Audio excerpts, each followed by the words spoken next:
नमस्ते, मैं डॉक्टर अनीशा गुप्ता हूँ। मैं एक आई स्पेशलिस्ट हूँ। आज मैं आपको बताऊंगी डायबिटीज़ के आँख में असर के बारे में।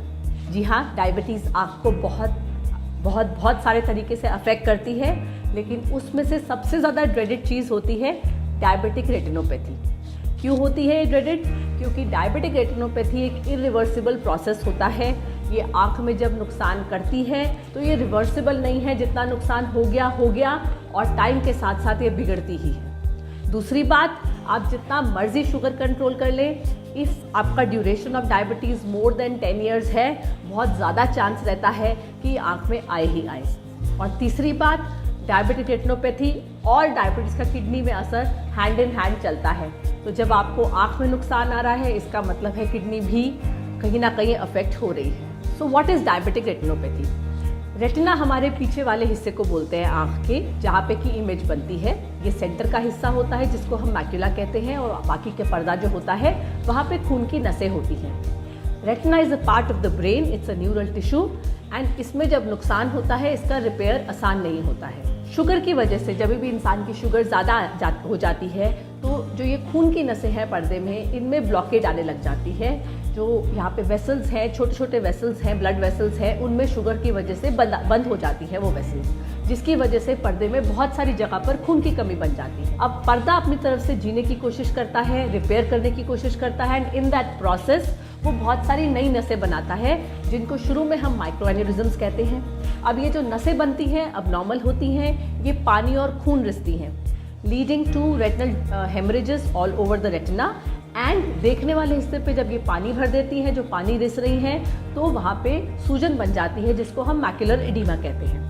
अब एक बार यहाँ सूजन बनती है तो हमारी रोशनी काफ़ी कम हो जाती है। ये अर्ली स्टेजेस में होता है, और जैसे जैसे तकलीफ बढ़ती चली जाती है, फर्स्ट से सेकंड, सेकंड से थर्ड, थर्ड से फोर्थ स्टेज में, तो और ख़तरनाक नई नसें बन जाती हैं, जिनको हम लोग NVEs या न्यूवास्कुलराइजेशंस बोलते हैं। ये न्यूवास्कुलराइजेशंस रिस्की होती हैं और आगे जाके ये आँख में ब्लीडिंग क्रिएट कर सकती हैं, बहुत मैसिव ब्लीडिंग क्रिएट कर सकती हैं, जिससे आपकी रोशनी पूरी भी जा सकती है। एडवांस स्टेजेस में पर्दे में खिंचावट करती हैं, रेटिनल डिटैचमेंट करती हैं और रोशनी बिल्कुल डैमेज कर देती हैं। So that is what happens in diabetic retinopathy. अब हम इसे कैसे प्रिवेंट करें? इसे प्रिवेंशन में सबसे इंपॉर्टेंट है आपका शुगर, BP, कोलेस्ट्रॉल कंट्रोल। ये बहुत इंपॉर्टेंट फैक्टर्स हैं, क्योंकि यही फैक्टर्स हैं जो हमारी खून की नसों को ब्लॉक कर रहे हैं। अलॉन्ग विद दैट, अगर आप रेगुलर अपना चेकअप कराएं, जैसे ऐसा कहा जाता है टाइप 1 डायबिटिक्स को डायग्नोसिस के बाद 5 साल के बाद ईयरली अपना चेकअप ज़रूर करवाना चाहिए एक रेटिना स्पेशलिस्ट से। और जो टाइप 2 डायबिटिक्स हैं जो ज़्यादातर लोग होते हैं बड़ी एज में जिनकी डिटेक्शन होती है, उनको तो हर साल आफ्टर डिटेक्शन, एक बार दवाई चालू हो गई, पता है डायबिटीज़ है, तो साल में एक बार अपनी आँख ज़रूर चेक कराएं। इससे फ़ायदा ये होगा कि आपको चाहे सिम्टम हो या ना हो, आपकी रोशनी अफेक्ट हो ना हो, लेकिन अर्ली स्टेज में पकड़ में आ जाएगा कि रेटिनोपैथी बन रही है, जिससे आप अपनी शुगर का अच्छा ध्यान रखेंगे और प्रोग्रेशन को स्लो रखेंगे। अलॉन्ग विद दिस, इलाज भी टाइम पे हो जाएगा, तो रोशनी बरकरार रहेगी। जैसा मैंने पहले बताया, 1 वे ट्रैफिक है, फर्स्ट स्टेज से सेकंड स्टेज जाएगा, सेकंड से थर्ड पे जाएगा, उल्टा नहीं होगा। तो जितना जल्दी उसको पकड़ लें उतना अच्छा है। इसके इलाज में क्या करते हैं? इलाज हम 2 तरीके से करते हैं। एक होता है मैक्युलर एडिमा का इलाज, जैसे मैंने बताया देखने वाले हिस्से पे जब सूजन बन जाती है तो रोशनी कम होती है। अब इसके इलाज में जनरली आँख में इंजेक्शन देने पड़ते हैं, डिपेंडिंग अपॉन कितनी सूजन है, शुगर कंट्रोल का क्या हाल है, और वेदर उसमें हम साथ में इंजेक्शन के लेज़र कर सकते हैं कि नहीं कर सकते हैं, क्योंकि देखने वाला हिस्सा है, बहुत ज़्यादा लेज़र नहीं कर सकते हैं, तो लेज़र कर सकते हैं कि नहीं कर सकते हैं, ये और हमें देखना पड़ता है। मंथली इंजेक्शन लगाने पड़ते हैं, अलग अलग डिफरेंट वैरायटी के इंजेक्शंस हैं, और इंजेक्शंस के रास्ते से सूजन कम होती है तो रोशनी बेहतर होती है। लेकिन primary and most important factor is your diabetes control. अगर शुगर कंट्रोल नहीं होगी, तकलीफ जैसा मैंने बताया गायब नहीं होती है, the problem will come back and you will be at the same place जहाँ आप पहले थे। दूसरा इलाज होता है PRP या लेज़र। वो करना पड़ता है स्टेज 4 में, जब नई नसें बन जाती हैं, ब्लीडिंग चालू हो जाती है, तो 3 से 4 सिटिंग में आँख में पर्दे में जो खराब पर्दा है, इस्कीमिक पर्दा है, जिसमें खून की कमी बनी हुई है, उसमें लेज़र किया जाता है, ताकि वो खून की नसें बंद हो जाए, ब्लीडिंग बंद हो जाए।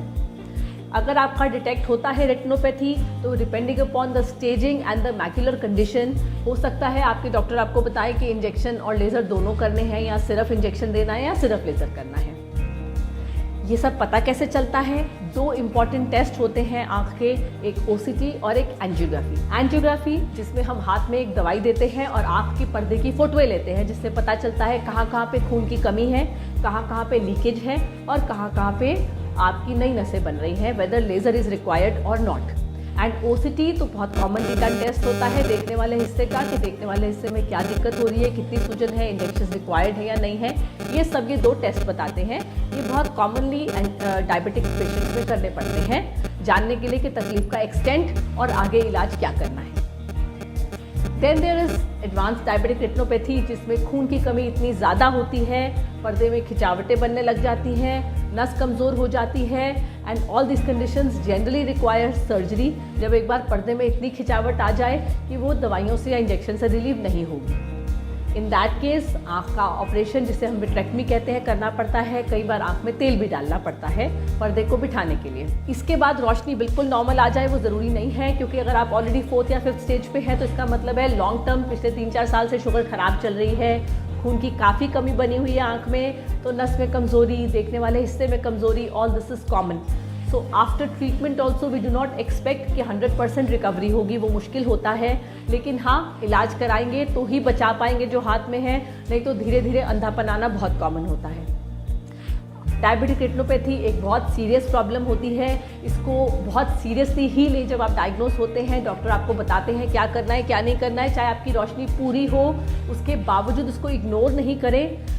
Do as the doctor is advising, get the investigations done, work on your diabetic control and take care of your eyes after that.